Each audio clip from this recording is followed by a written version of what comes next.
तो चंद्रयान हम लोग देखेंगे 6:04 पर वो लैंड करेगा और उससे पहले से ही हम लोग सीएनबीसी आवाज़ पर इस पर चर्चा सुनेंगे, कवरेज देखेंगे और पूरा इवेंट आपके सामने आवाज़ पे रखा जाएगा। और हम सब लोग बहुत ईगरली वेट कर रहे हैं कि इसकी शानदार सक्सेसफुल लैंडिंग हो और उसके बाद फिर आगे कार्यक्रम चले। तो ये है चांद पर भारत, 7 घंटा 32 मिनट 24 सेकेंड। इस बीच मार्केट में आप देखिए तो मिड कैप जो चांद की रफ्तार से, चांद नहीं मतलब रॉकेट की रफ्तार से चांद की तरफ बढ़ते चले जा रहे हैं और लगातार वहाँ पे तेज़ी है, जबकि दिग्गजों में सुस्ती, ठंडक है, रौनक है, नहीं है।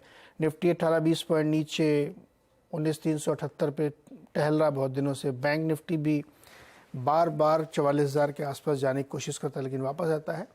और मिड कैप में क्या रैली, इसका अंदाज़ा आप इस बात से लगाइए कि करीब करीब 1900 से ज़्यादा शेयरों में तेज़ी है और 872 शेयर कमज़ोर हैं। तो मतलब अगर आप ऊपर से 100 शेयर निकाल दीजिए 250 की परिभाषा के बाद, फिर सारे मिड कैप ही हैं, तो एक बड़ी तेज़ी बनती हुई देखने को मिल रही है। आज के मेहमान हैं गौरव बिस्सा, इनक्रेड इक्विटीज़ के वाइस प्रेसिडेंट हैं। गौरव जी बहुत बहुत स्वागत है। पहले तो ये बताइए कि जो मिड कैप है इसमें जो धुआंधार रैली चल रही है, इसमें भी और कितना दमखम बाकी है आपके हिसाब से, फिर आप इंडेक्स बताइएगा। गुड मॉर्निंग जी। देखिए यहाँ पे दमखम तो और काफी ज्यादा बचा है, लेकिन मैं समझता हूँ अगर आप एकदम इमीडिएट बेस पे कहा जाए तो ये थोड़ा विचलित करने वाला है कि इतना एक्सपेक्टेशन नहीं था जो वर्टिकल रैली हमको देखने मिली है। अगर आप इसके मंथली चार्ट अगर देखेंगे तो पिछले 5 महीने से कंसिस्टेंटली इंडेक्स जो है वो ऊपर जा रहा है। काफी स्ट्रॉन्ग कैंडल्स बने हैं। तो इस तरह का मूव जो है थोड़ा सा घबराने वाला हो जाता है। सिमिलर काइंड ऑफ मूव 2020 से आया था, अगर आप देखें काफी स्ट्रॉन्ग वर्टिकल रैली आई थी। तो मुझे लग रहा है कि थोड़ा टाइम वाइज करेक्शन यहाँ पे एक बार देखने मिल सकता है। ओवरऑल स्ट्रक्चर इसका लॉन्गर टर्म चार्ट्स में खराब नहीं है, बट शॉर्ट टर्म के लिए मुझे लग रहा है कि एक बार के लिए काफी ज्यादा इसमें आ चुका है। अगर आप इसके वीकली आरएसआई वगैरह देखेंगे जो तकरीबन ट्रेड कर रहा है 84-85 के आसपास में, ये इसका एक मेजर हडल के आसपास में। पिछले 15 साल अगर निफ्टी मिड कैप 100 इंडेक्स का अगर चार्ट देखेंगे तो 15 साल में बार बार ये इस पे आके थोड़ा प्रॉफिट बुकिंग आती है। तो मुझे लग रहा है कि यहाँ पे एक बार के लिए एक प्रॉफिट बुकिंग आपको देखने मिल सकती है। मे बी नेक्स्ट वीक से एक बार प्रॉफिट बुकिंग शुरू हो सकती है। जी, तो ये है राय मार्केट इंडाइसेस पे। चलिए फटाफट सवाल लेते हैं। विजया छंगानी चेन्नई से है हमारे साथ। विजया जी बताइए क्या सवाल है। विजया जी विजया जी गुड मॉर्निंग, बताइए। हाँ नमस्ते, गुड मॉर्निंग। मेरे पास सेंट्रल बैंक ऑफ इंडिया के 100 शेयर है 33 रुपीज के रेट पे। इसका मार्केट कैप्चर भी अच्छा है, जैसे 29,862 और एलकेपी सिक्योरिटीज ने भी इसका टारगेट 37 दिया है। और Q1 रिजल्ट भी इसका नेट प्रॉफिट जैसा ही है और इसने जंप्स भी अच्छा लगाया है तो 418.4 करोड़। तो शायद एलकेपी सिक्योरिटीज शायद सर की ही है शायद। ओके, इसका टारगेट बता। हाँ जी सर इनक्रेड सिक्योरिटीज से है। गौरव जी, मैम ने अच्छी पढ़ाई लिखाई भी कर रखी है। सेंट्रल बैंक 35 रुपये 76 पैसे पर है, मैम ने 33 रुपये पे लिया है। रिजल्ट की बात करें तो मैं बताऊँ सेंट्रल बैंक का जो प्रॉफिट था जून क्वार्टर में वो करीब 500 करोड़ था, 498 करोड़ नेट प्रॉफिट, और 7,000 करोड़ से ज़्यादा के इन्होंने नेट इंटरेस्ट इनकम क्लॉक की थी। क्या लगता है सर, सेंट्रल बैंक का क्या टारगेट होना चाहिए? देखिए अगर इनका नजरिया साल 1.5 साल 2 साल का है तो मुझे काफी बेहतरीन लग रहा है। और मैंने पहले भी कहा है कि मैं पीएसयू थीम पे काफी ज्यादा बुलिश हूँ। और likes of central bank, IOB, Maharashtra bank या जम्मू कश्मीर बैंक हो गया, पीएनबी हो गया, ये सारे जो मिड कैप से स्मॉल कैप पीएसयू बैंक है, ये काफी अच्छे लग रहे हैं 1.5-2 साल के लिए। मुझे लग रहा है यहाँ से आपको काफी बड़े रिटर्न आपको देखने मिल सकते हैं। तो अगर आपका नजरिया या अगर आप होल्ड कर सकते हैं 1.5-2 साल तो बिल्कुल से बने रहिए। काफी स्ट्रॉन्ग स्ट्रक्चर है। अपने 15 साल के 10 से 12 साल 15 साल के ट्रेंड को रिवर्स करके अभी ऊपर जा रहे हैं। वॉल्यूम पार्टिसिपेशन काफी बेहतरीन रहा है, तो मुझे लगता है कि आप बने रहिए। बट इसको आप शॉर्ट टर्म के लिए प्ले मत कीजिए। इसका जो सही तरीका रहेगा प्ले करने का वो कम से कम 1.5-2 साल का है और आप बहुत बड़े अपसाइड की यहाँ पे उम्मीद कर सकते हैं। इंटरेस्टिंग है, 2018 से 2023 का इस समय तक का अगर आप चार्ट दें तो एक बहुत ही बढ़िया राउंडिंग बॉटम जैसा पैटर्न बना हुआ है यहाँ पे। तो गौरव सही कहना है, अगर आप इसको मैम होल्ड करेंगी ना तो अच्छे रिटर्न बन सकते हैं। वैसे भी आजकल छोटे वाले सरकारी बैंक या प्राइवेट बैंक्स में बहुत बड़ी तेज़ी बनती हुई देखने को मिल रही है, तो होल्ड करने की सलाह है इसमें आपके लिए। अगला सवाल है सुनील मसंद का, ग्वालियर से। सुनील जी नमस्कार। नमस्ते सर। जी बताइए। सर मेरे पास HDFC बैंक के 1600 की कॉल है, 18.5 रुपये में 5 लॉट। 18.5 रुपये में 5 लॉट, 1600 का स्टॉक स्ट्राइक प्राइस। 1600 रुपये की कॉल। हाँ 1600 की स्ट्राइक प्राइस वाली कॉल। गौरव जी कितने पे चल रहा है अभी? ये तो 1500 कुछ पे चल रहा होगा, क्या करना चाहिए इनको? देखिए मेरे हिसाब से ये कोई एक बाइंग के लिए अच्छा एक शेयर फिलहाल है नहीं। हमने अपने क्लाइंट्स को एज ए डिस्क्लेमर बाय करवाया, बट जैसे मैंने कहा था पहले भी हमारा लॉन्ग टर्म का थोड़ा नजरिया है, 6 महीना 1 साल का कम से कम नजरिया है। पर शॉर्ट टर्म में अगर देखा जाए तो यहाँ पे early signs of double top आपको देखने मिलेगा वीकली चार्ट्स पे। और इसके अगर वीकली क्लोज अगर आती है 1580 के नीचे तो इसमें और प्रेशर आ सकता है। तो मल्टीपल टाइम फ्रेम्स में स्टॉक जो है थोड़ा सा वीक लग रहा है। तो यहाँ पे मैं कहूँगा अगर आपको चाहिए तो आप 1570 का एक स्टॉप लॉस लगा दीजिए। 1570 तोड़ता है तो आप इसको एग्जिट कीजिए।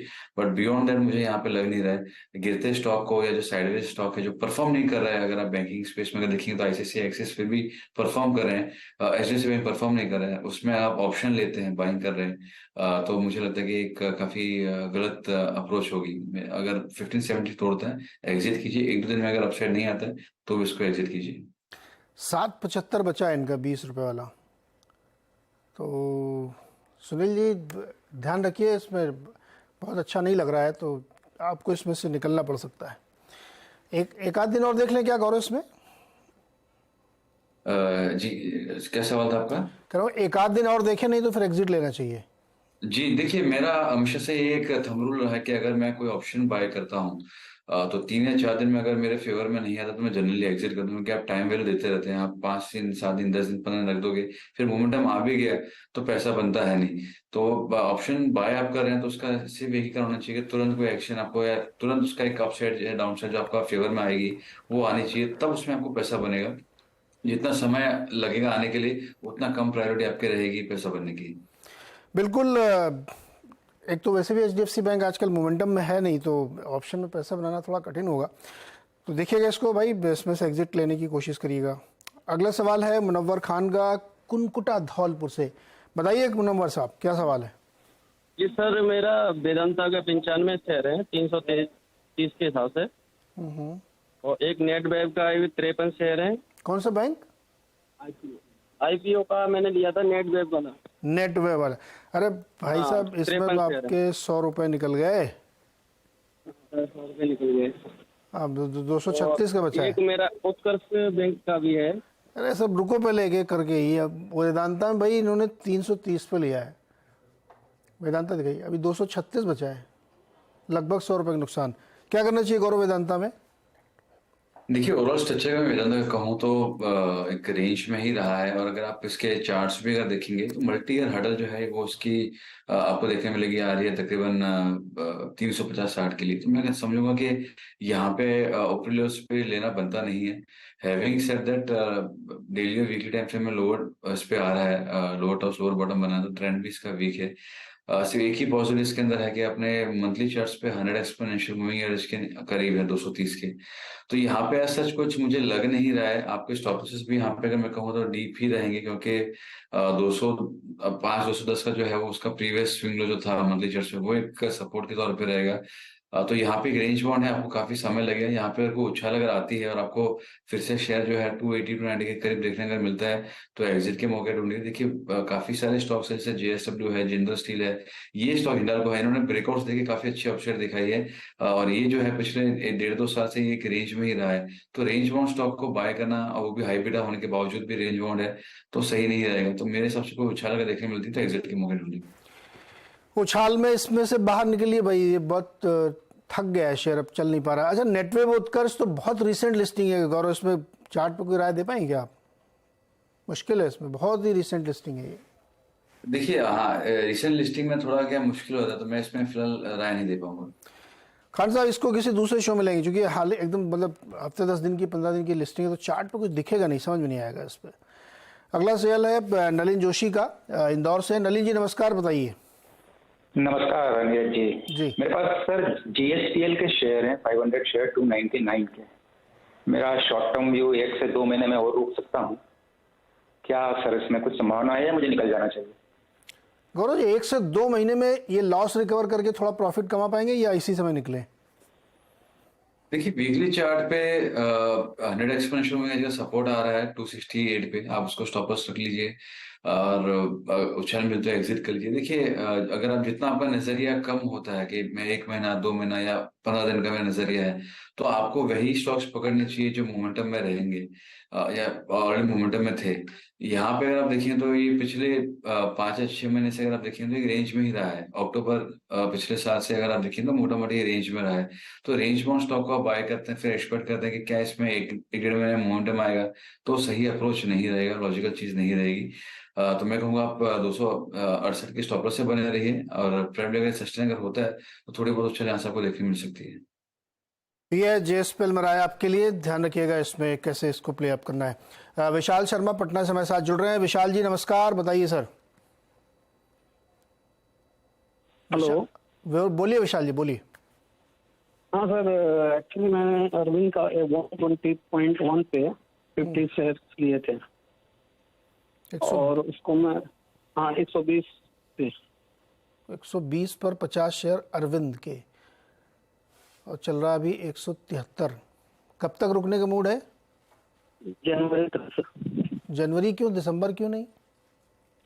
एक्चुअली सर नहीं मतलब अरे आप मार्च बोल सकते थे कि फाइनेंशियल ईयर हो जाता है या कैलेंडर ईयर। जनवरी कुछ खास ऐसे ही, मतलब मन ऐसे चला जनवरी तक। ओके ठीक, कोई बात नहीं। गौरव जी, जनवरी तक रुकना चाहते हैं इसमें अरविंद में, क्या करना चाहिए? पैसा तो बन रहा है इनका इस पर। जी बिल्कुल बने रह सकते हैं। यहाँ पे अगर आप देखें तो एक कैपिटल पैटर्न का ब्रेकआउट मिला है और एज अ डिस्क्लेमर हमने अपने क्लाइंट्स को भी दिलवाया है। तो यहाँ पे आप एक बार के लिए बने रह सकते हैं। अगर आपको चाहिए आप 150 का एक ट्रेडिंग स्टॉप लॉस लगा लीजिए, उसके नीचे का जगह पर एग्जिट कर लें और होल्ड अगर करता है तो ये स्टॉक जो है एक बार के 200 के लेवल दिखा सकता है। तो यहाँ पे आप बने रह सकते हैं। ओके इसमें विशाल जी ध्यान रखिएगा, जो टेक्सटाइल स्टॉक्स है ना उनमें बहुत बड़ी तेजी बन रही है। आप S&P अपैरल देखिए, हिम्मत सिंह का देखिए, सब बहुत अच्छी तेज़ी दिखा रहे हैं। तो आपका अच्छा गेन हो रहा है तो उसको होल्ड करिए, फिर आप जनवरी में ही बेचिएगा जब उस समय का मौका हो।